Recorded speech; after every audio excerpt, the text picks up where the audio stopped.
I guess I should have pulled up a tagline. Probably He'll would have helped. cut you to pieces or something. He'll Get leave edited, you scrub. on the cutting room floor. There, Scrub. that's Yeah, essentially pretty what good. I said. Yeah, it's kind of we got there between the three of Yeah. us.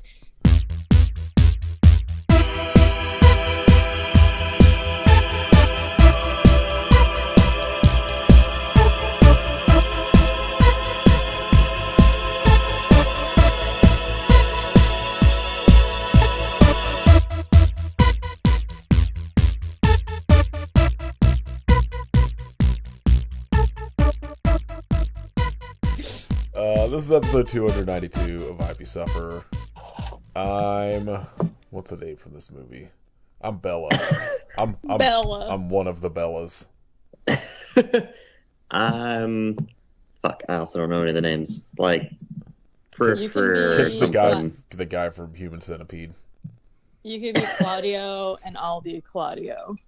Deal. Katie is Police Chief O'Connor. Dr. Cassini. Yeah. Weird. Really weird. Weird. Killing it.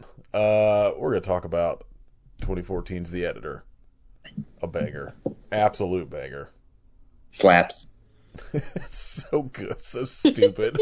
Slaps. Yeah, this is my pick for a good movie. I gotta get through the Astron 6 stuff on this podcast, so we have an episode of all of them.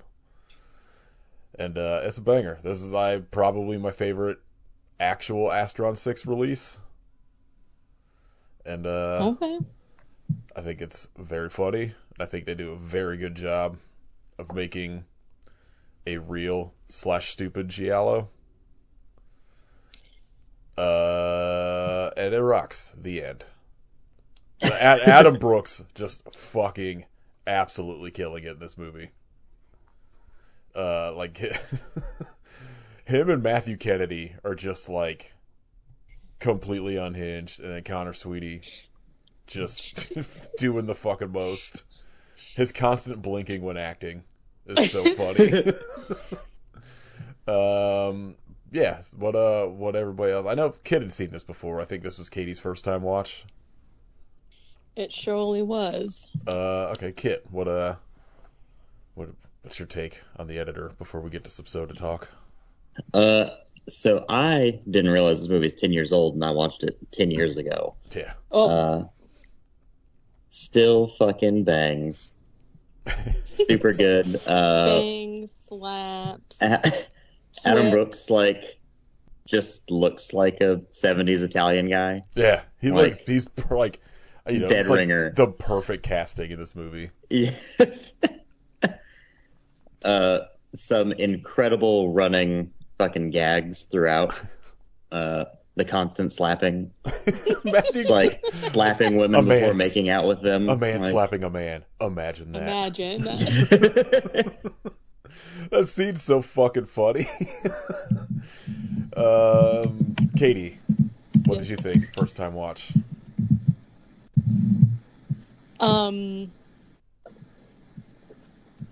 I The hell's happening? surprisingly, I don't know. That's not me. I was distracted by whatever's happening here.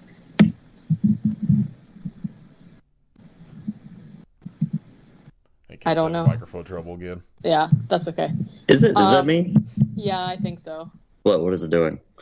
It's like it's like fumbling. It sounds like you're juggling with it, but then also there's like a fan or something sound Well, like, He probably was juggling with it. He has been practicing. yeah. Yeah, I do like Right. to juggle.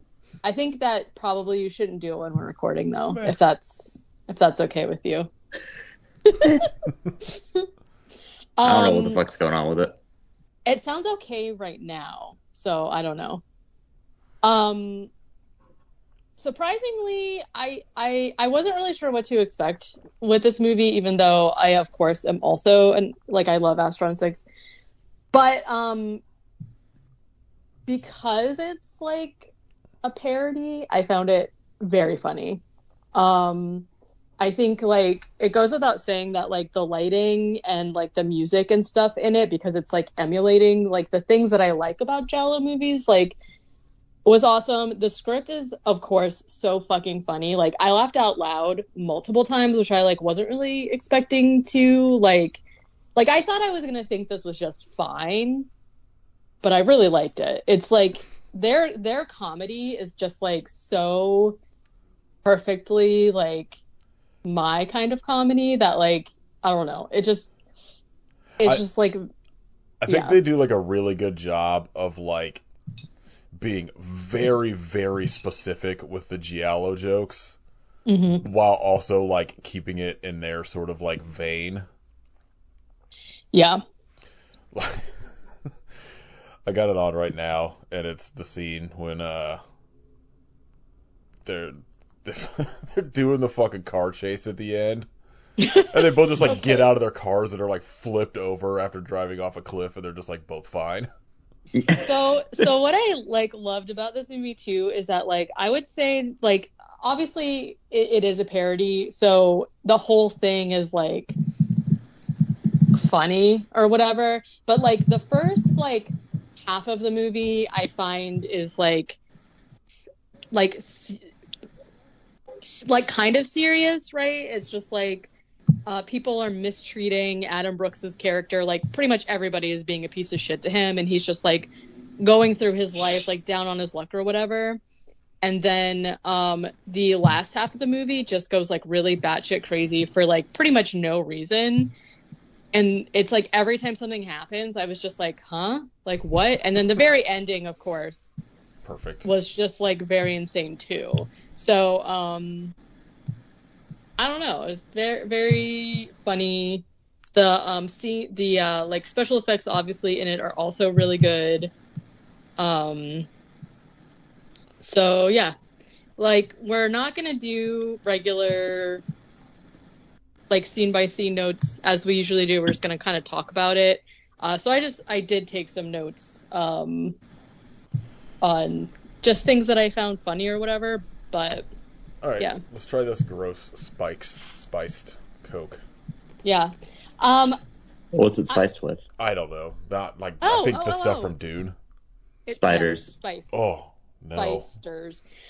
Okay, so It smells like a fucking. It smells like Spider? a bowl of like potpourri at your grandma's house. it does it does say raspberry My spice. favorite drink. Potpourri. Raspberry spice. What the fuck? So okay, Raspberries aren't spicy.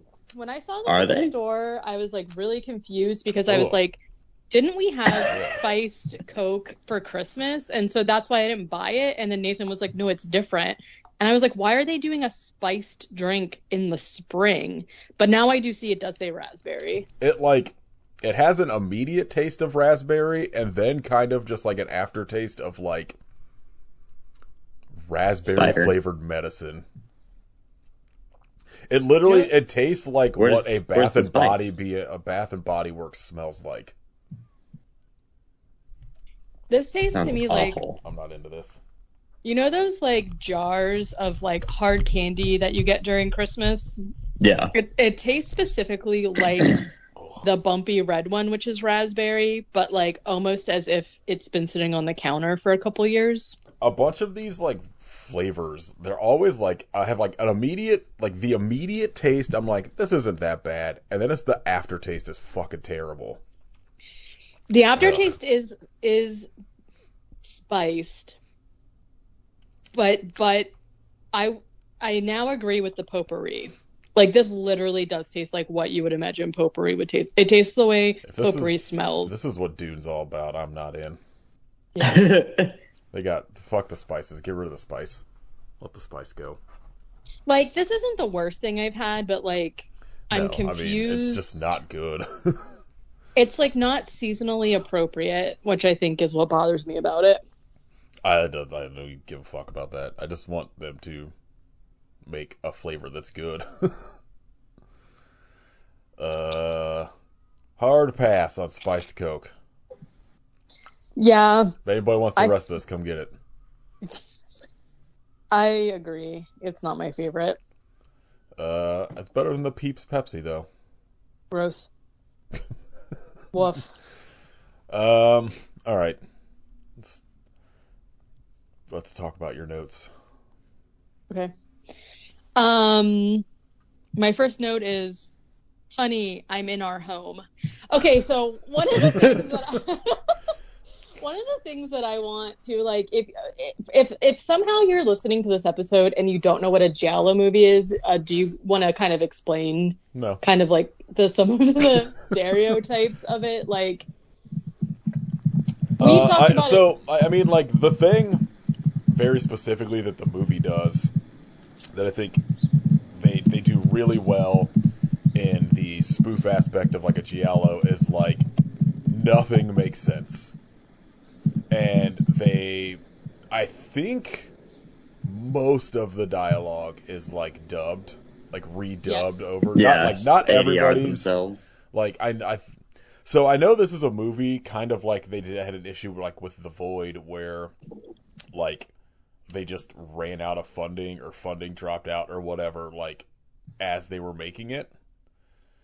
And, like, so I know there's some things that, like, I think they weren't able to, like, fully realize some of that stuff, like some of the redubbing, because there are some characters that are very clearly, like, not redubbed, but, like, especially the main three dudes, like Matthew Kennedy, Connor Sweeney, and Adam Brooks, are all dubbed.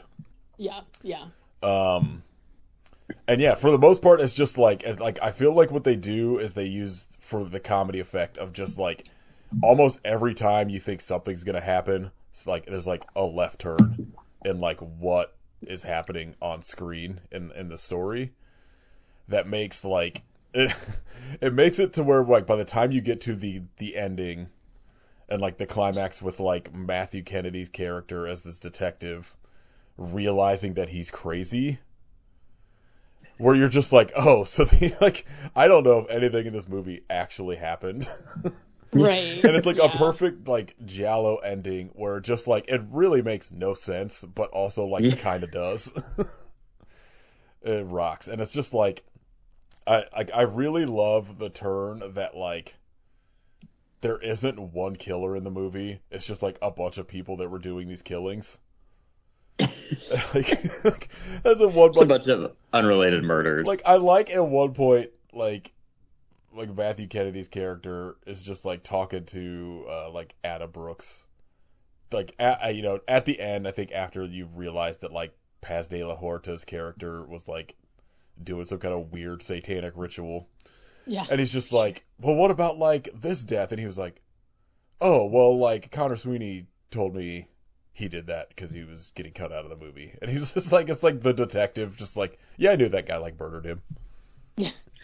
I guess, so I think it's very funny that, like, instead of it being, like, the typical, like, oh, it was, like, one person doing all of these killings, you find out that it's been, like, 3 or 4 different people that have just, like, randomly killed all of these people. Right. And it's so like, good. It's like, I was mad. It was, like, a real gotcha moment, because I was mad at first because, like, I was really trying to figure out, like, who the killer was. And I was like, oh, okay, there's this one scene where Connor Sweeney's character is wearing the black gloves, and then he, like, ended up doing something completely. So and then I was like, wait, what? I'm so like, I could not figure it out, obviously, because it's just like, haha, gotcha. I couldn't solve it. The thing that, like, got me overall is the voiceover dubbing, which, like, obviously they didn't have to do because there's so much other stuff in the movie that's, like, really indicative of, like, giallos, but it adds such, like not only does it add, like, that, like, extra kind of, like, detail to it that makes it feel authentic, they also do a lot of humor with it, because, like, specifically, I just want to say, I might think Connor Sweeney is the best actor in the whole world, because I'm not really sure what his real voice sounds like. Like, Manborg, we don't know that. Remember, like, there was. I'm pretty sure that's his real voice. Yeah, I think that's we Justice did is Manborg. just the real. Get that cabbage off your head. Yeah, we were kind of, like, making fun of his voice. Like, obviously, at this point, I know that was not his real voice, but I was like, oh my God, I'm so sorry if you're actually Australian and I just was, like, making fun of the way your voice sounds. Because then, like, there's a scene I mean, we see him, Connor's character, like act, quote unquote, acting in the movies a lot. His acting of the voiceover dub of his character acting is some of the funniest shit I've ever heard. Oh yeah, because like so there's like numerous times that like the way his voice sounds is like off kilter enough with like the facial expressions he's using. Yeah. So like the scene when he's coming out of the shower and he runs into like the other guy that just like doesn't speak English, and he's got like his look down and smile and delivery of "that's an excellent penis you got there" is one of the funniest things to me. And he's like, it's gonna be a good night after all, and then he just like skips out. Yeah. Then also this like weird backstory. One of the things that I kind of like thought was so funny about this movie too is that like everybody is like there's that, oh my god, the scenes, like any of the sex scenes with Matthew Kennedy are just so ridiculous. But it's like you have those like two things where like they meet Jasmine, who is like Connor's girlfriend, I guess, and he's like, oh hi, yeah, we used to be lovers. And then there's this like insane flashback of him like punching her in the face and then rubbing like mud all over her shirt, whatever. And then she's like, he was so strong and blah blah blah. But then like, and then you see Connor's character, like Connor and Matthew's characters are like definitely also in love, and I was just like, what is happening here? Anytime, like the two sex scenes, the one with Matthew Kennedy where he looks over and is like the signed picture of like Connor's character while they're fucking, and he gets way more into it, and then it happens again like later when Connor's having sex. Yeah. And then, like, I don't know, it's so funny. He's like, him tell rubbing me again cake about all over himself and screaming, and like the hard cut out of that scene is so good. The really cake bit fucking killed me. It's so funny. It's just like screaming into handfuls of cake, the cake, smearing it over his face, and then him like throwing broken wine bottle glass all over her. As if it's like supposed to be like sexy or like sensual, rose, yeah. But like petals or whatever is so good.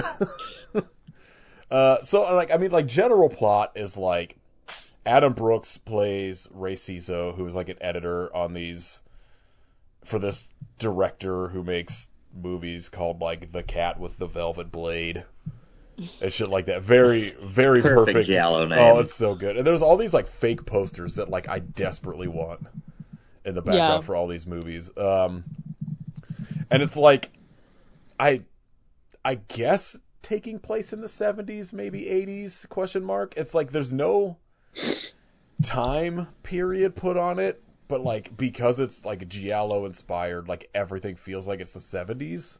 It looks very 70s like, to me.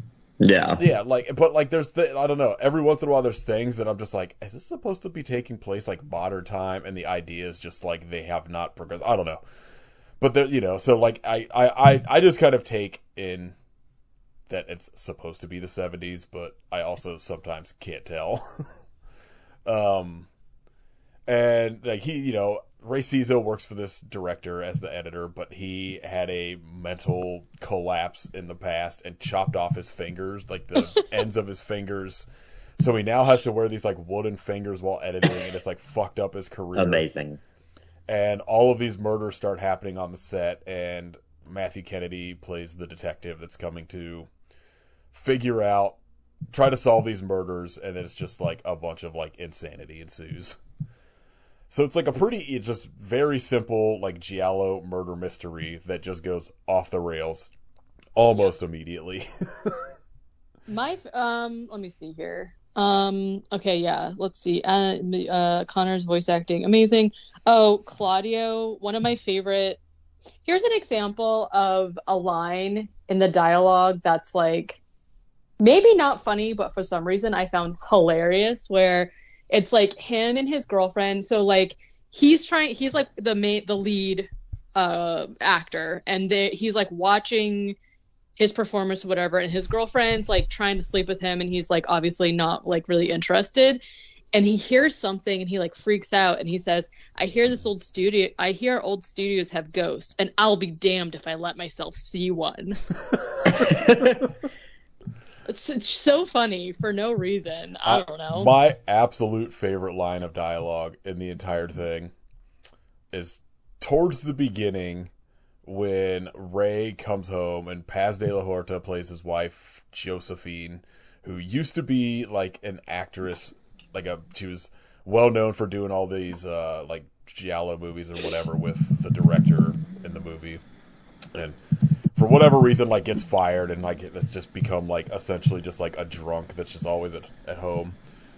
And she's like, Ray comes home and like fucking says something, and she's like, well, did you see, like, I can't remember Connor Sweeney's character's name. She's like, well, like, they have this back and forth about him, and he's like, well, what if something happened to him? She's like, I would cry. I would cry. I would never stop crying. I don't know why, but it's so funny to me. Her like delivery she calls of him it. Something like "you stupid idiot man" or something, and like slams the door. Like crazy. Her cast, she's so fucking good in this. Like, I don't have any real like context for her outside of like I know she was on like Boardwalk Empire. Outside of this, but she's fucking so good in this as this just sort of like dead inside like former actress that like clearly hates her husband. Like I don't know, she's very fun. Like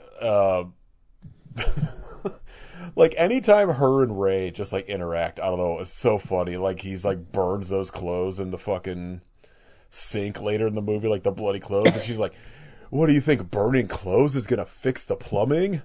Yeah. Yeah, she's great, and like I don't know, like almost all of the casting is pretty fucking phenomenal. Yeah. Like oh good. I think Matthew Kennedy gets my MVP just for the scene where he's murdered Marguerite. And what's his name comes in. Giancarlo walks in and he's trying to convince him, like, oh, this drink's gone to your head. Like, I just have this beer because it's a... Yeah, it's like, I'm just holding this beer. It's a cool guy thing to do, to hold this beer. That scene was so funny to me because Matthew Kennedy is like the detective that is like investigating like originally the murders that happened on set, right? And he the whole time is like so sure that Ray is like the one who did it, right?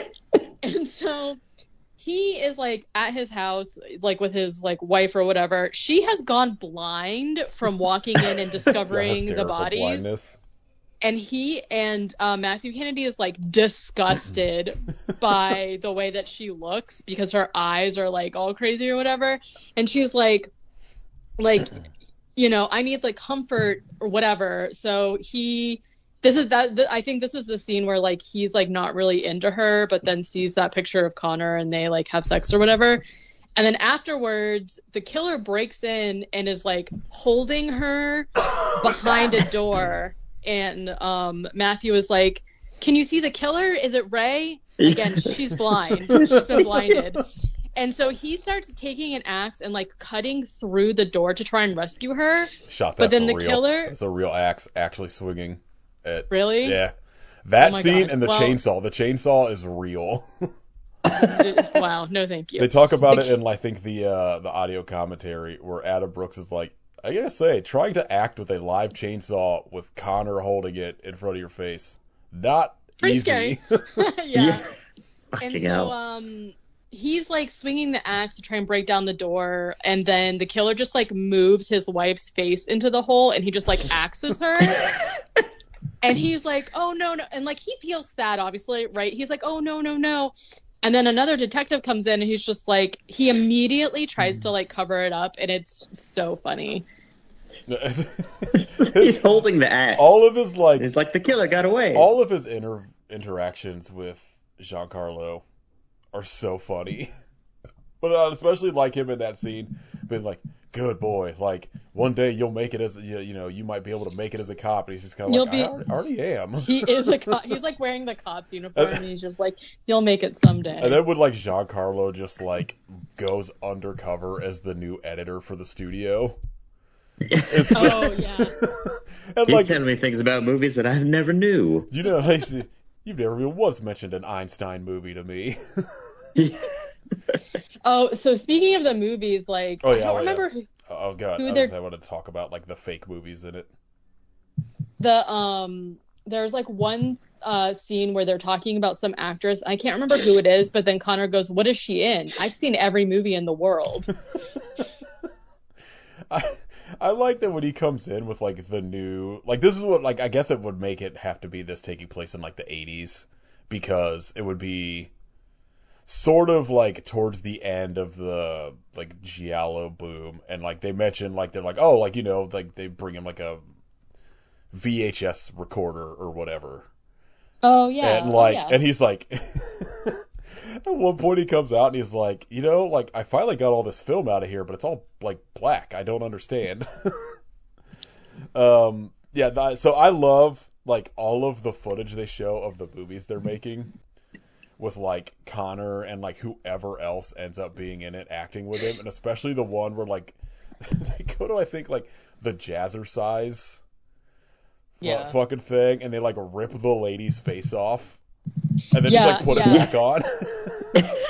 So that I have that scene written down because basically, like, I think that the theme of the movie, the original movie that Connor was in with Claudio #1 or whatever, I think there was more than one Claudio, is that they're kind of like a buddy. They seemed like a buddy cop, like a buddy undercover detective kind of thing, because he's always like, good work, partner, or whatever. And in this one specifically, they like grab this woman who's doing jazzercising, but she's got like sunglasses on, so I think that's why they're like, oh, this matches the description. We've got you now. I bet this is a mask. And then he literally rips this woman's face off, and she's like, ah, and like screaming, like with her face missing, and he's like, oh, don't worry, we'll just put it back. And he starts like trying to just like put it back on her face. It was so fun, and also very graphic. Like I wasn't expecting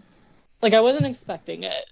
Yeah, it really took me off guard in a good way. The special effects in this movie are like extremely well done, considering it's literally like just them. Like, yeah. I think Kostansky was in the beginning stages of like doing The Void when they were filming this, so he's like, my understanding is I think he did like minimal special effects. Like I think he created Ray's fingers, and I think like very specifically he's got some credit. He's like credited as doing like, there at some point they open like a film canister that's like full of all the chopped off fingers. Yeah. And like he did like very small things like that, but almost everything else is like essentially Adam, Matt, and Connor, including like the fire stunt at the end. Like they taught themselves how to do that shit, which is like horrifying. Damn. Yeah, that is crazy. Like, I guess this movie started out as they just made like a fake trailer that they were going to use to like shop around to like get funding to make a movie, and ended up like just, you know, wanting to make the actual movie from it. Yeah. So yeah, I don't know. Like the special effects are all like really well done, and like I especially like when they do the like what is supposed to look like they're doing their best, but are like purposefully bad. Like it's supposed to look like in the fake movies that it's supposed to be like good, but looks like shit and is like purposefully bad in like the overall like actual movie you're watching. Like, it's like dumb things. Like there's one of them they show a clip where it's like Connor's character and like one of the Claudios like running in slow motion, and as they're doing it, like whoever the killer is in the movie is like shooting a gun at them, but they're like 5 feet away, and they just like spin kick this mannequin's head off. Oh my god, I loved that so much. That was hilarious. And there's like small details and stuff like that where like as they're running, Connor is clearly accidentally firing his gun every time he like brings his hand up. And like there's, I don't know, there's very like small things that like the more I've watched this, the more I see that I'm like, that's pretty funny. Yeah, I could definitely see how it would be one of those movies that you catch more like there's so much in it that you kind of can't catch it all just watching it one time. Yeah, there's especially if you're somebody that's like, I feel like really into giallo as a genre, that like picking up, like there's a shit ton of like homages to The Strange Vice of Miss Ward. There's a bunch of like clearly what's her name going blind and having like the seeing eye dog is like very clearly the Beyond.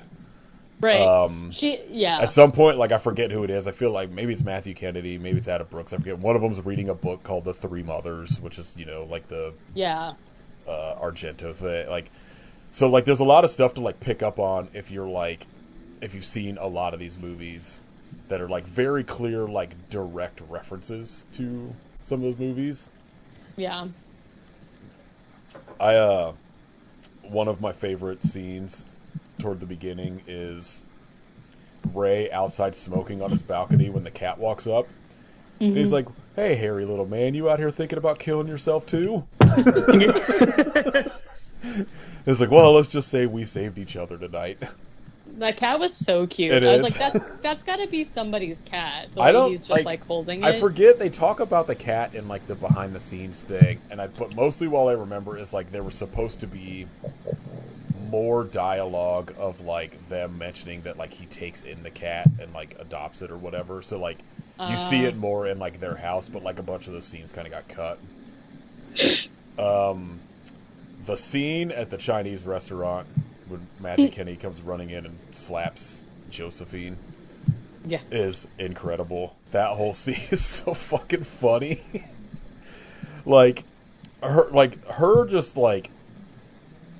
her berating of Ray is so funny to me because it's so like nonchalant. Like she just has like, again, like she's like dead inside, but she can't like. She's like, at one point she mentions that they came to her favorite restaurant, and it's like one of the best restaurants in town. And then also is like, the food here is terrible. Yeah. What if I get sick on this floor right here? You have to clean it up. Yeah, I don't know. That whole scene I think is very funny. It was like, especially once like when Matthew Kennedy's his acting of like where he's supposed to feel like he's the put together like detective, but he's like completely like at like frayed ends the entire time. Like all of his line delivery throughout most of the movie is like unhinged, where he just feels like he's like teetering on the edge of sanity throughout the entire thing, which I'm sure is like purposeful, but like he does a great job of like doing that because he's like constantly either like the more the movie progresses, he just becomes like is like delivering all of his dialogue like very fast and like feels like, I don't know, unhinged. And like I think he's like we said earlier, like him and Adam Brooks are just like really like the MVPs of this movie. And like just straight up just like acting ability, like it's just outside of being funny, like I think they're like killing it as these characters.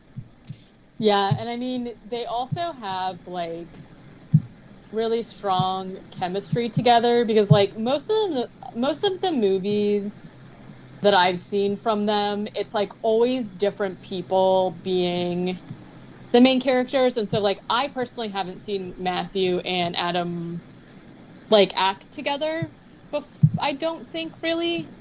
Yeah, it's like this and Father's Day, or like because like the Father's Day is the other one where like it's the three of them are sort of like the leads. Yeah, so there's like so they I feel like play off of each other really really well, and then like one of the other scenes that I find. Sorry, I feel like I'm yelling because I can hear the like just white noise or something. You're like... I'm trying, but I find myself that I'm like yelling. I'll hold my mic away a little bit.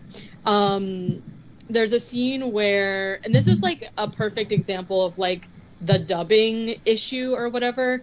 There's a scene like towards the beginning when Matthew's character like first comes to investigate the murders, and he is like, everybody keeps saying like, oh, like everybody keeps saying like the editor or whatever, and so he's like, okay, well let me talk to this editor or whatever, and it's when they first meet where both of them are smoking cigarettes and their mouths are closed but they're still like talking to each other, and I found that so funny because that's like a thing, and it seems like goofy and like over the top, but that stuff like happens in some of these like dubbing situations. So that to me was really funny. I agree. I think like obviously Adam Brooks is like we talked about this when we did the Psycho Gorman episode. He's just like amazing, just like genuinely such a good actor. He plays like obviously he's like a downtrodden man, so he plays very straight, like pretty much like just like a straight man character, whereas you were saying Matthew Kennedy's character is just like unhinged and is like always saying and doing ridiculous stuff. But there's like what I was saying earlier, where he's like convinced that Adam Brooks's character is like the killer, and then at the end when it's revealed that like as far as he knows the one of them that is the killer is actually like Ray's wife, he's like, oh, I knew you were the killer, and just like stuff like that, because it's like obviously he didn't know that. One of my favorite scenes, oh, it was you, I knew it all along, that's what he said. Ridiculous. One of my favorite scenes is actually between Connor and Matthew when they're like meeting towards the end of the movie, and they're kind of like talking about like Ray's character or whatever, and Connor just goes, "Speak of the devil," and Matthew's like, "What, is he here?" And Connor's like, "No, why would he? I'm just saying, speak of the devil." I don't know why. That is again another example of just like a really, really dumb joke that just really got me. I thought it was so funny. I think one of my favorite dumb jokes in it is when he comes to like the first murder and the body's hanging there, and he like backs up into it, and he's like, "Whoa, gross!" It's like, "Giancarlo, I told you to get this, like, cut this body down." He's just like, "I can't find a ladder." Yeah, that was so funny. And he's just like, "Oh, okay." I love fucking Udo Kier showing up as like the doctor in this, and like they talk about in the behind the scenes stuff that like I guess they were just like, yeah, we'll shoot all of his stuff and we'll get him out of here, and he like refused to leave and like until he could do all of his like over the shoulder shots. Like he was like, I want to be there for like the other actors in this movie or whatever, and was just like, so like I'm here till like we're done with all of my scenes, because Udo Kier, a king. And it's best. Just I love that they bring in his fucking pronunciations of like R's as W's in it, like from fucking the fuck's that vampire movie, Blood for Dracula. It's like virgins, and like it's just like weird, Willy weird. It says like a couple times, and just like having him as like the essentially like just kind of like how he is in Suspiria, where he just kind of like pops in to be like, here's a bunch of dialogue about what is happening in this movie. Goodbye. And then just him coming back at the end when Matthew Kennedy's just like has like apparently is just fucking jumped timelines. Yeah, I of course anything that happened, like, I mean, a lot of it was like crazy, right? But anything that happened after the like random sudden car chase, I was like, I have no idea what's happening at this point anymore. I love when it goes like off the rails into sort of like supernatural stuff, like the like negative Ray, where it's just like the negative film version of him is so good. Like especially when it's like that, the scene when he's just like in the bedroom and just sees him like in the shadow is like that was legitimately creepy. Yeah, because he's just like all cast in shadow except these like really creepy piercing blue eyes. And like I don't know, like I kind of like that, like instead of going straight just murder mystery, they do bring in some of the more like Suspiria, Inferno kind of like weird supernatural shit towards the end of it, where like you find out that like Josephine, I guess, is a Satanist. Yeah. And like has been killing people for like some weird satanic ritual. Like the fucking actual end when so like they stop Josephine by like there's like a running joke that Ray can't light matches because of his wooden fingers. Yeah. And like towards the end, he like lights, like, uses like a fire outside to light his hand on fire and like touch Josephine, who's been like doused in gasoline to her pleasure. Yeah. She's into it. And so she like burns alive, and it cuts to like Matthew Kennedy back at like the police station, and like he's just like, oh, like, I'm gonna be a detective, blah blah blah, everything's great. And then you like, for some reason, like, all of that shit, I guess, maybe didn't happen. A question mark. They like, all of a sudden, his like entire reality is like undone, and you find out that he was the one who was in like the mental hospital with like Udo Kier's doctor character, who also is now at the police station for reasons. He goes running back to like this church to talk to this priest who is played by somebody from Human Centipede that I'm unfamiliar with because I'm not watching. I saw the first one. I'm good. And this priest is just like, I don't know what you're talking about. Like that guy doesn't exist. Like, I think talking about Ray. Yeah. And he's like, Didn't happen. He's like, but you told me earlier that like he's the one that fixed this bell and blah blah blah. And goes like running up this like steeple tower, sees this fucking like red light coming from like a bricked up wall, pulls it all down, and there's a bunch of film canisters with a human skull on top of them, which I guess is supposed to be Ray's skull. And when he starts looking at the film in the light, it's him in the film and like just looking at the film, and then it like zooms in on his face with like his face goes wide, and his like these lights come out of his eyes and mouth or fucking whatever, and it like cuts to credits, and it's just like, I'm just like, oh, what? That's the most absolutely perfect Giallo It's thing. so good. I also noticed that like if you look on the sides of that like stack of films, people from the movies, like names were written on them. Yeah. Whatever that means. I was like, okay. Did you see the post-credit scene by any chance?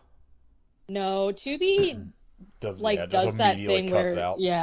There's just a scene where it's the "Honey, I'm in our home" thing again when he comes home, except he's married to Bella now. Oh. Interesting. Yeah. So like, also makes no sense. Like just whatever happens that they just sort of like alter the timeline made like Matthew Kennedy's character insane, and Ray's getting to live his like perfect life, I guess. His actual life, yeah. The thing that I'm like confused about too is that like, so all of this stuff seemingly happens, and Matthew Kennedy's like detective character, he like goes into the station and his boss is like, you're late, and he was like, well, that's okay because I was gonna take a vacation anyway. And he was like, yeah, I guess seeing a body lit on fire will mess you up, huh? Or like something like that.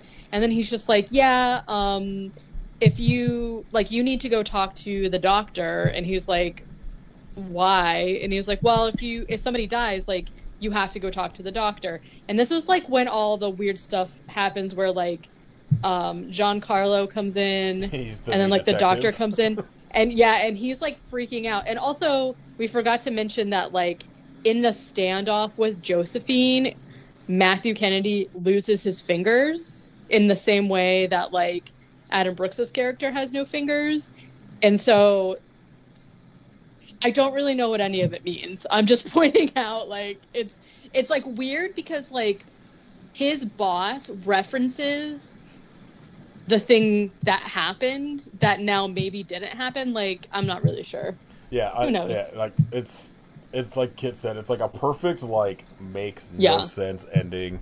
Like they have a perfect ending in like Josephine being the killer, and then going into this like insane supernatural thing. It's just like even better. Yeah, because like, no, it wasn't that actually. Because I wrote, it was like confusing to me because I couldn't figure out what was going on with like randomly Adam Brooks's character starts going like into the camera and there's like eel swimming around. Oh yeah. It reminded me of more movies should end with eels swimming around. To be honest. Yeah, it reminded me kind of what was that movie that was Jeffrey Combs and Barbara Crampton that we did that didn't record or From whatever. Beyond. Oh Yeah. yeah. It reminded me of like that like thing with just because I was like, what is going on here? And then he was also like seeing somebody's ghost No, that's randomly. That's negative. Well, he sees Bella after she's murdered in like Okay, in okay. what because he's in like the editing Steamback or Steinback or whatever the fuck it's called, the editing machine. Oh, okay. And so okay. like there's like negative ray in there, and he sees in like the sputtering like film stock running in it or whatever, he sees like Bella's ghost. I think he sees her in like the scene with the chainsaw as well. Yeah, if I yeah. remember That's where he correctly. sees her first. Yeah. And I was like, huh?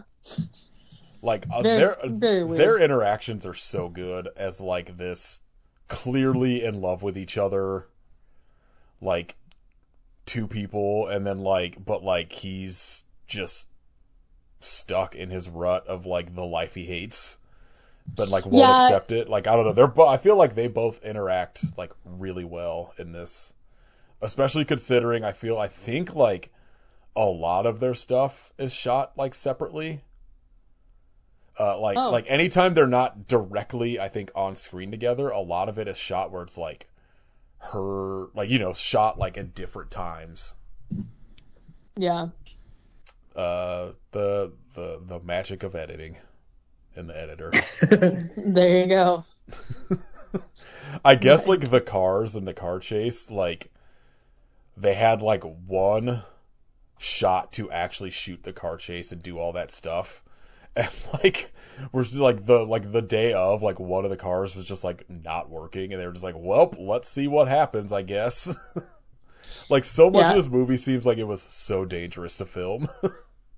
Well, yeah, definitely. It And, seems like you it know, now. like, you know, they do all of that stuff themselves. It's just like the three of them or whatever, but it's like and like all of the behind the scenes stuff, they're just like, yeah, that was a real chainsaw that it was running directly by his face. We actually like did that car chase, like wild.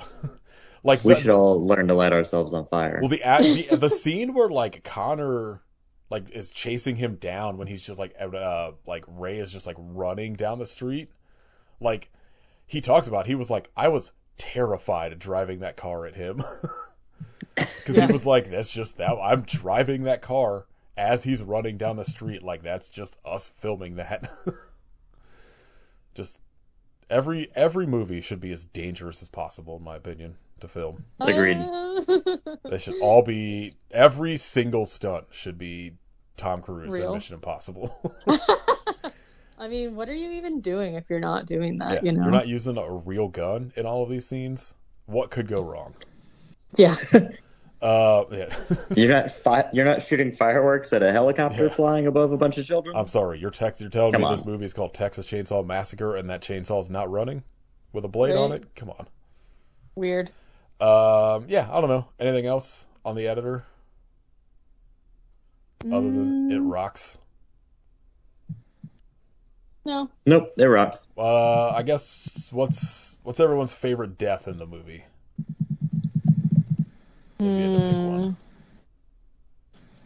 I think for me it is Matthew Kennedy's wife. Oh, that fucking axe to the head. Yeah. That's, What about favorite mangling? I was gonna say I really like the dude after the excellent penis line getting stabbed in the throat. Like it looks great. Yeah. So good. I don't like the end. Like Josephine being lit on fire is pretty fucking insane, Yeah. and like the melting effect looks pretty great. I'm at the scene when like I forget what like Ray says to Bella, and he just like turns her down for something, and she just immediately starts slicing at her arm with the fucking Slicing her razor arm. blade. Yeah, that was insane. I was like, what the fuck? They do such a great job of making everyone in this movie just completely unhinged at like every moment. You know what though? Like, I feel like you could give this movie to somebody and be like, this is a Giallo type movie. Go ahead and just watch it. And like, it's pretty like similar to my like overall like most of the ones that I've seen, I'm like, I don't know, this everything that happened in this is like pretty accurate. Yeah, like people just like freak out for no apparent reason. I feel like if And you I feel just like turned all the jokes into real dialogue, this would work as a regular giallo. right. But I also feel like if you're like going into this movie not knowing that it's a parody, like there are some people I feel like would not pick up on the jokes. That they're jokes. No, Do you know what I mean? Based on like Letterboxd reviews, all of the people that go into it without realizing that it's like essentially a comedy get very mad and give it like 1 star. It's like, I wanted a real movie. It is a real movie. Yeah, How so dare good. you? Yeah. Like I legitimately, I feel like if I was making a top 10 like giallo movies, I would consider putting this in there. Yeah. It's pretty great, and like I said, this is probably my favorite actual like Astron 6 released movie, which is, you know, not hard to say because there's really only like 3 actual full lengths, but like this, Manborg and Father's Day, this is probably the best one, I think. Father's Day, like, we'll have to do Father's Day at some point too, because it's essentially like this, but God, what a film! it's like way more unhinged, because instead of being like it's a spoof of like 70s exploitation movies. Mm-hmm. And so like it's everything in it's dialed to like 100. It's one of the most insane like movies. It gets out of control extremely fast. And like the entire, like the way this is, where like the entire ending just becomes like a big giant like what the fuck, like the ending of Father's Day goes Next level. so off the rails that like it's like unbelievable. It rocks. It's so good. God, they're the best. They are. I'm so glad that they're like, even outside of it being like that none of it's like Astron 6 now, but like they still essentially are all like pretty consistently working together. Like, Yeah. it seems like for the most part Jeremy scores a lot of like Kostansky stuff. He puts Connor and Adam and like sometimes Matthew in like almost everything he makes. So like, yeah, I don't know. I'm so fucking stoked for Frankie Frico, whatever that movie's called. Oh yeah, And then now Deathstalker. Like, Deathstalker. God, I can't. I told Katie when like Deathstalker's getting closer, we're gonna do a run of the 4 Deathstalker movies, and then that. Fuck yeah. Surprisingly, I had never heard of Deathstalker, so like I'm obviously excited at anything that is related, but I just was like, I don't know if I should be excited about whatever this is, but sounds like yes. Like it's weird because Deathstalker, like the first one is like a quote unquote serious movie. Like it's a Roger Corman. I don't think he directed it, but he produced it. So it's like goofy, but it's made as like a real sort of like sword and sandals, like weird creature movie. And then Jim Wynorski does the sequel, and it's essentially a comedy, but it also kind of rocks. I did not like Deathstalker 1, but Deathstalker 2. Yeah, I think 2. Much better. I think 2 is a more fun movie, but I like Deathstalker 1, and I can't remember much about 3 and 4, although I know I've watched them. But yeah, if you're interested, there's a Kickstarter where Steven Kostansky is directing and doing all of the creature effects for a Deathstalker reboot, and it's Rad. It's gonna. How could you rock. say no? Like, it's like I feel like we talk about it with like remakes and shit on here all the time, where I'm just like, Deathstalker's the perfect like movie for a remake, because it's like it's a bad old movie. It's good, but like in a bad way. Bad in a good way, whatever, one of those phrases, where it's not like you're not remaking this like, oh, we should remake The Exorcist. Like, no, you shouldn't. The Exorcist is fine. Remake something that's already kind of shitty but fun. And I'm like, just based on like his practical effects in general, like I can't wait to see what creatures he makes for that. Yeah, it's interesting too, because if you follow him on Instagram, which obviously all of we do, but he has been posting like Instagram stories of him like working on stuff and like whatever dumb movie that he's watching. And now I'm starting to see like he's been like probably working on this movie, silently. So like I love when it'll be like 5 days in a row, and he'll just like take a video of whatever's like on the screen, and it's like the same Jean-Claude Van Damme movie like 5 days in a row Yeah. or some shit. Yeah. What a king. I'm like, he's just like me. I love it. Go ahead. I did, if you guys are interested, like obviously, I think even given some of the challenges that I had with this movie, like very obviously it's very good. The attention to detail in it, the acting, the scripts, like everything about it is really great. So you can watch it on Tubi right now. If you want to listen to other episodes that we've done, either talking about, well, so for episode 100, we did Manborg, which obviously is like an Astron 6 thing.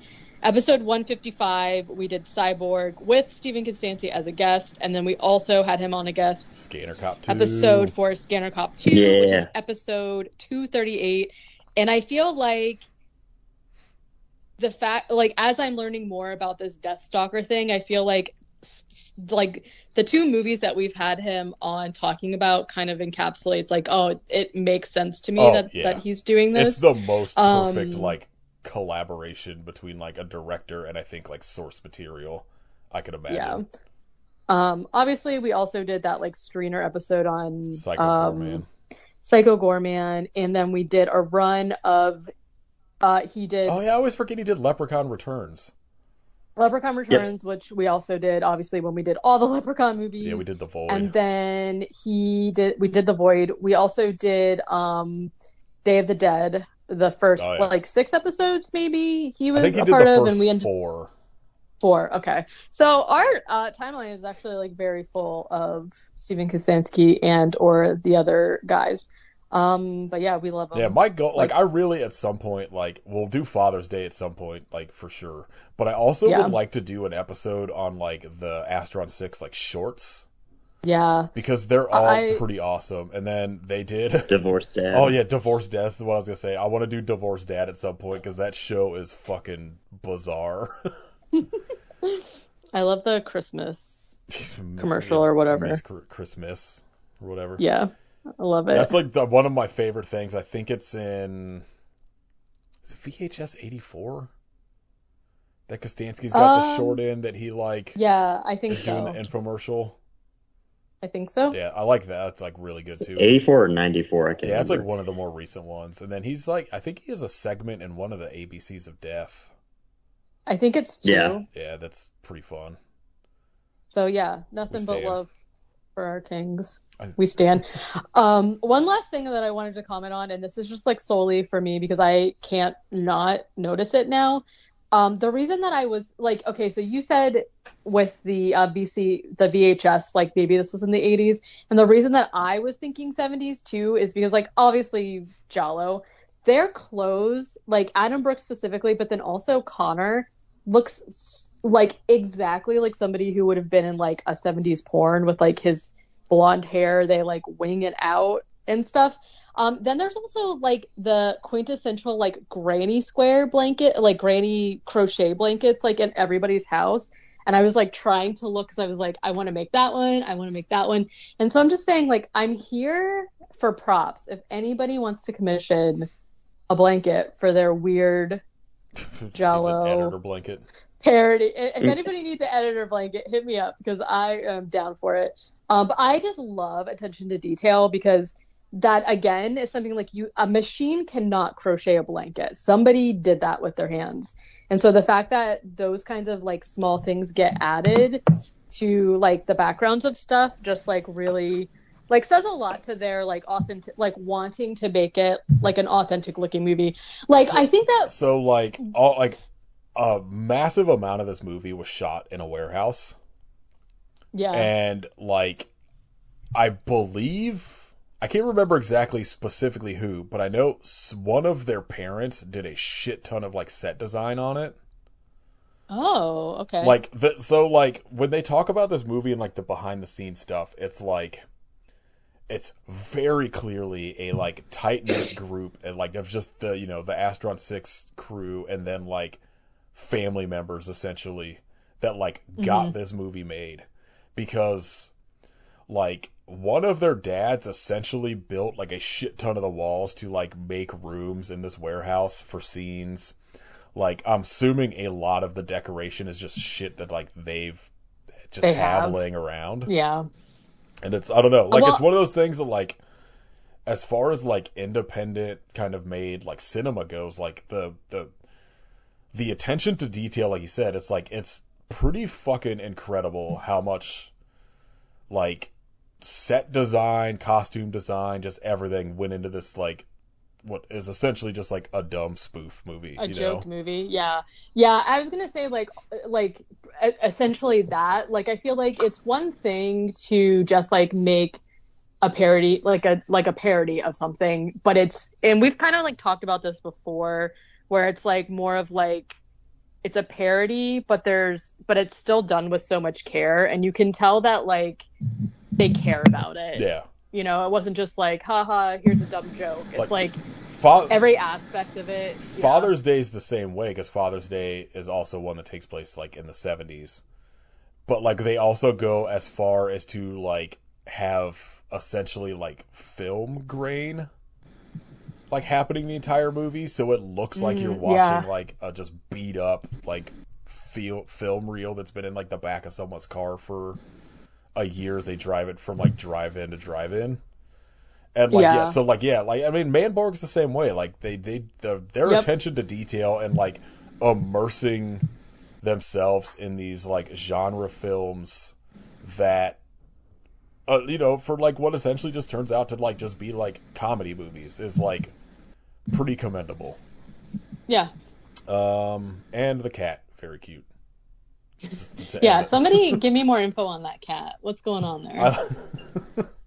Yeah, that's the real fucking D. Someone tell us whose cat that is and what its name is. Yeah, let me know. I'll assume Simon. He looks like a Simon. Simon, yeah. It's a pretty good Simon guess. Arbuckle. I'm guessing that's his full name. All right, yeah, the editor, a banger. Everyone go watch it. It's like on Tubi pretty frequently and seems to hit Shudder a lot too. And go watch Father's Day while you're at it, but don't pay for it because they don't want you to. Kings. All right, what let's see. Any news? It's been like been like 2 weeks since we recorded. Let's see if there's Yeah, I didn't look, to be fair. Godzilla -1, Oscar winner. Yeah. Oh, I know what we could talk about. You would talk about the fucking sick new Crow we got coming. No, thank you. Jesus. No, thank you. He's gonna fucking roll. Looking. I can't wait. Let's see.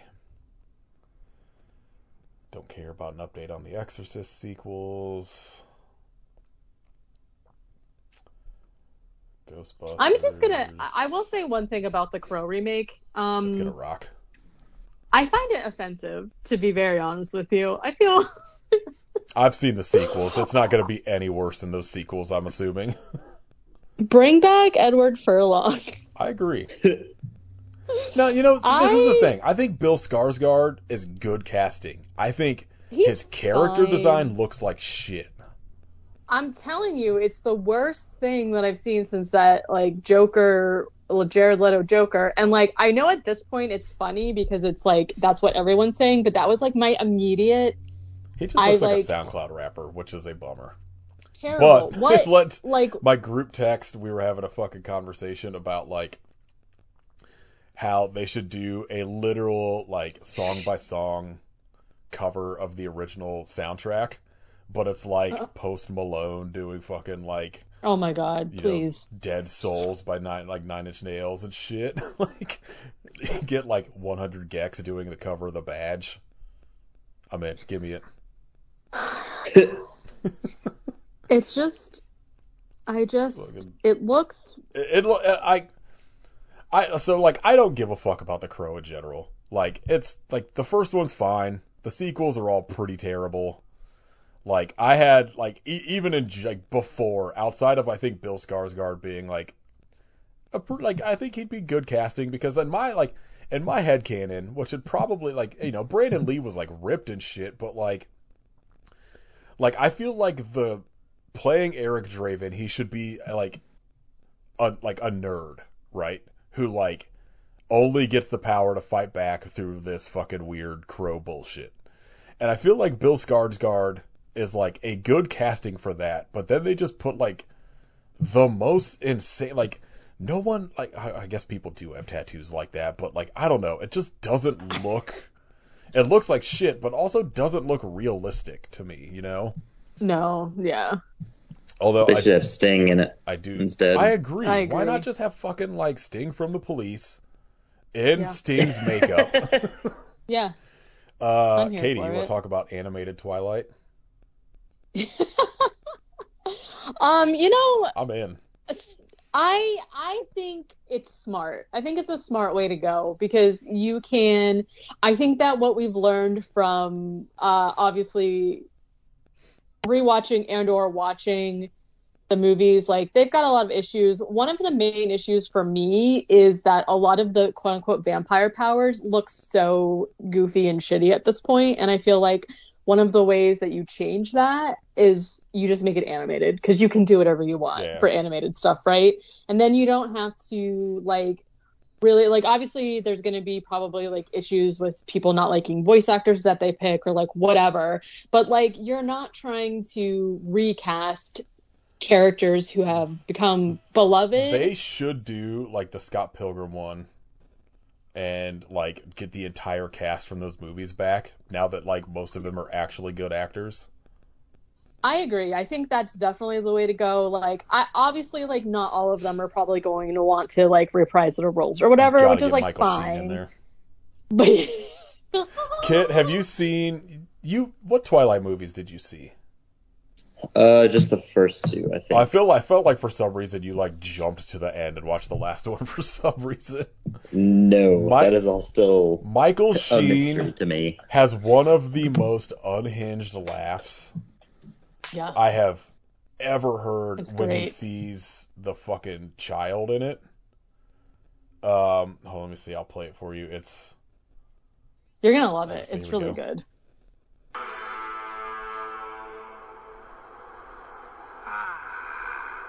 Young Bella. Immortality becomes you.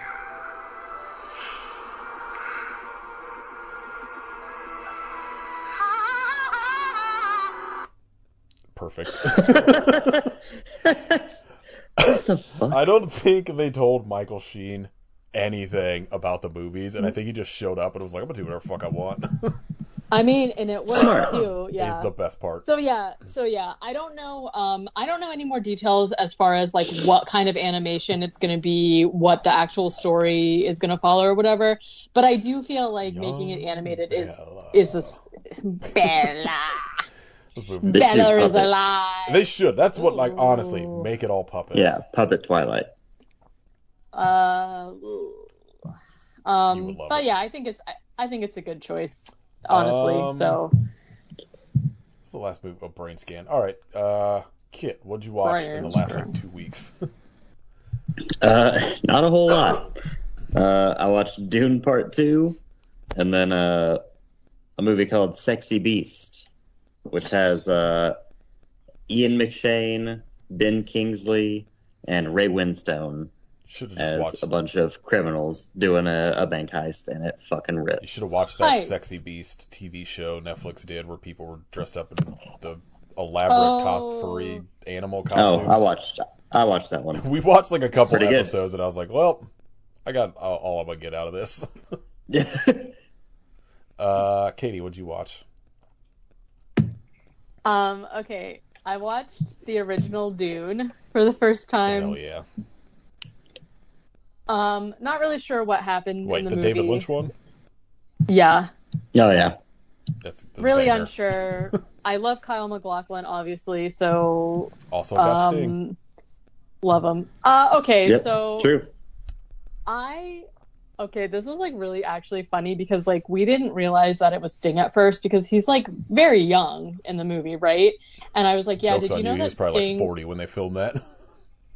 Well, compared to what he looks like in my mind's eye, he's like looks significantly younger. He's wearing like a Speedo in it, and he's like ripped, which was like very strange. I told Chris, I was like, did you know that like the song, that Desert Rose song, is like written about Dune? Like completely and then Chris was like, wait, is that Sting? And I was like, oop, it sure is. It was just like a very surreal like joke that ended up being, I don't know, whatever. So yeah, I couldn't really tell you what was going on. I was very confused, obviously, the whole time. So then we watched 2021 Dune. And it's like one of those things where, because we watched the original, I at least could kind of figure out what was going on, but I still also don't really have any idea. So my overall view is that I don't really have an opinion on them. Are they making another one, or is it just these two, Kit? It's going to make one more based on the second I'll just book. wait.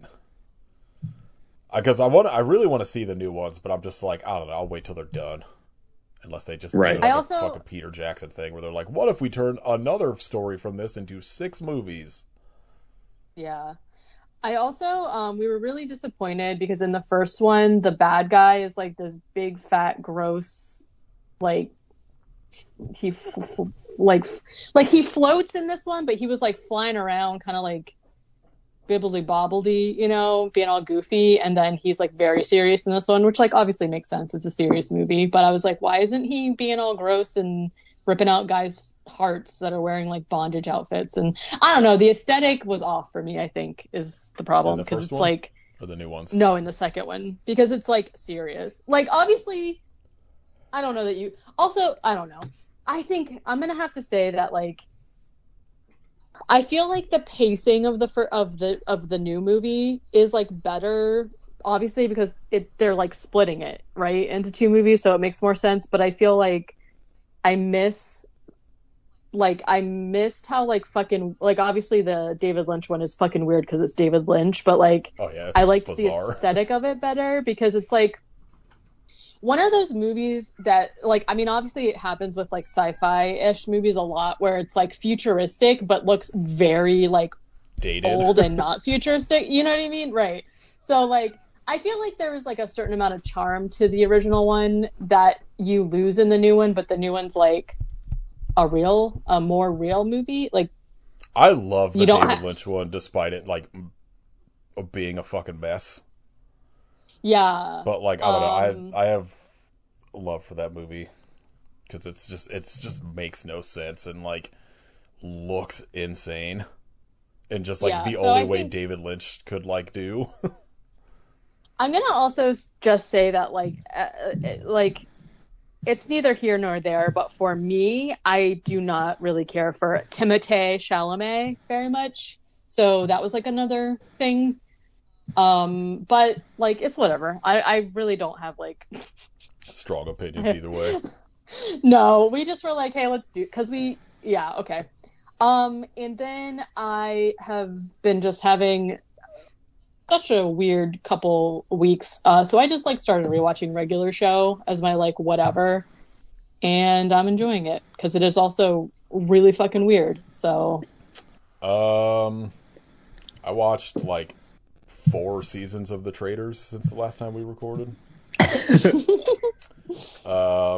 Pretty good, although the US second season was kind of a bust for me.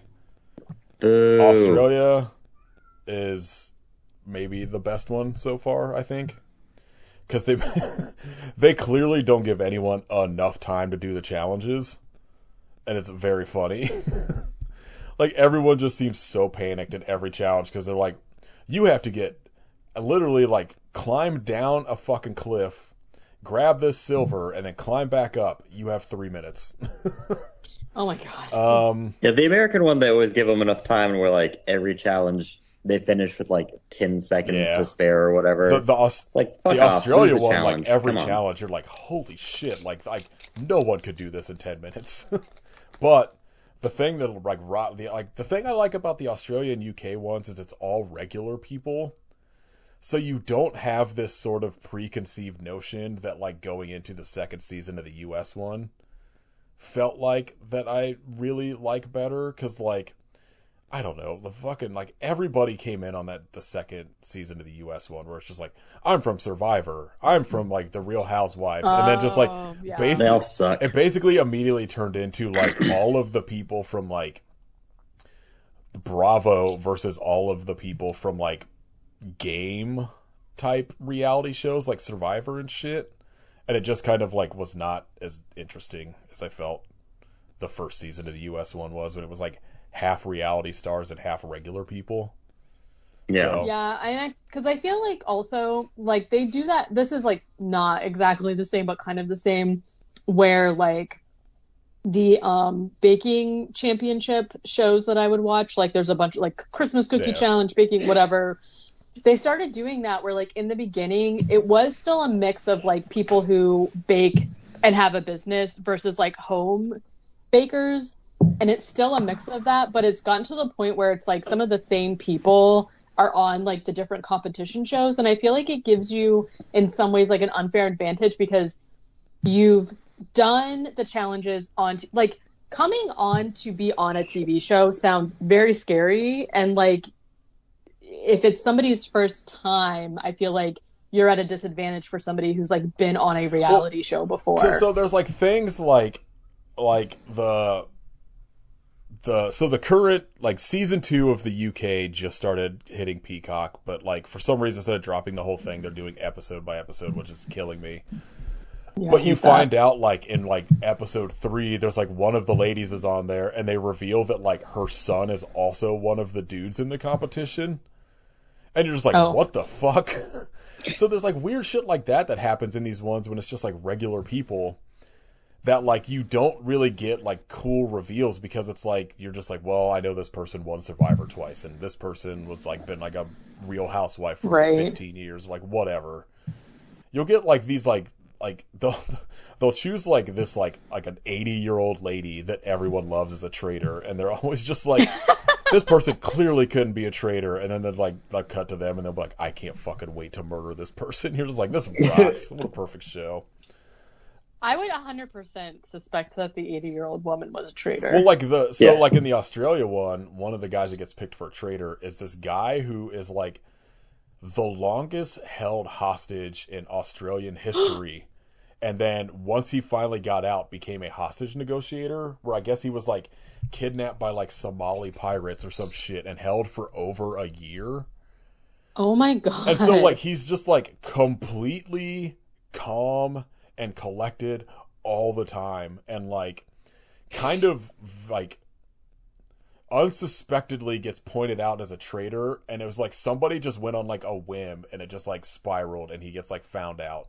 But like he plays everything so fucking well because it's like you find out that he was this dude who was like held hostage by Somali pirates for over a year. So like clearly he's completely like in control of his sort of like faculties on staying calm and shit. It's pretty wild. That is so scary. Movie wise, I picked up the Criterion Collection release of Punch Drunk Love, which is perfect still, but the Criterion one just looks incredible. I watched Scissor Penis from 2019, which I can't recommend for anyone, but I'm going to watch it again. It's like, it's one of the weirdest movies I've ever seen that does not have enough scissor penis in it, but also has a character called Guillotine Pussy, so that clearly rocks. Take the good with the bad. I watched the Visual Vengeance Lichen Colony release, which also perfect. I also watched their release of Vampires and Other Stereotypes, and that movie's pretty fun. I don't know what the fuck it was about, but it was fun. Got very goofy, like almost Spirit Halloween style masks for creatures in it, which is great. And then I started to dive into AGFA put out 2 movies from this director named, what the fuck's this guy's name? Nabwana IGG, who is this guy who like directed and made Uganda's first ever action film. And Wow. I watched Who Killed Captain Alex, which is one of the craziest movies I've ever seen. Like, they got sort of viral kind of internet fame a couple years ago for the just absurd CGI he uses in it, where it'll be like a helicopter just like blowing up buildings, but everything looks like it was made in like Windows 95. And it's, I don't know, it rocks. I can't wait to watch the other movie. I want to watch everything this guy's directed because they're just the most fucking just insane action movies I've ever seen. Highly, highly recommend watching Ugandan action movies because they rock. At least this one is at least on Tubi, and I think one other one, maybe the other one that's in the AGFA set, but he's got a movie called like Satanic Valentine's Day or some shit. I'm in. Let's go. All right. Shout outs, Katie. Oops. Say spice. The spice. You a dude in that spice cola. Spice. You know, I would like to have one of their little desert bodysuits that turns your pee and poop into water. No, thank you. Sounds great. Is that your shout out? Those suits. Pee and poop. Yeah. Shit. What has even been happening to me? I don't. My shout out is Reese's Eggs. Okay, I'm in. Specifically, Reese? Reese's Eggs. Yep. Wait, the ones filled with marshmallow or what? Or the peanut butter? The peanut butter. Yeah. I mean, I'm fine with either. But I like those marshmallow ones. I don't think I've. You've never had those like chocolate and marshmallow like? Oh, you're talking about like Cadbury eggs? No, that's like too. That's. I mean, I guess. I always think of Cadbury as being Or more cream, but like just those like really Russell Stovers. like generic shitty chocolate covered marshmallow things. Talk about Peeps, Katie. You could. Gross. I hate Peeps are Peeps. so good.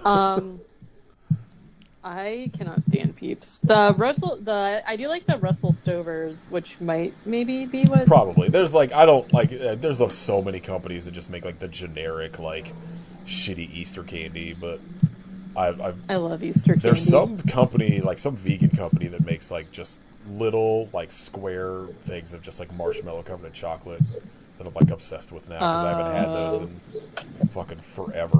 Whenever I went vegan. Yeah. Kit, what's your shout out? Great question. I was trying to think of it that whole time, and I wound up with nothing. This is those pictures Dylan made of Hooch. The trickster. Brain scan Hooch. Yeah. Hooch scan. Yeah, shout out Hooch. He's small. He makes funny noises. Yeah, he does. I don't know, there's been like a shit ton of like albums that have been at least announced since the last time we recorded or something. Let's see. There's a new Couch Slut album coming out called You Could Do It Tonight. That's gonna rock. Where's my fucking Bandcamp? There's a new Wrist Meets Razor. There's a new Mares of Thrace coming.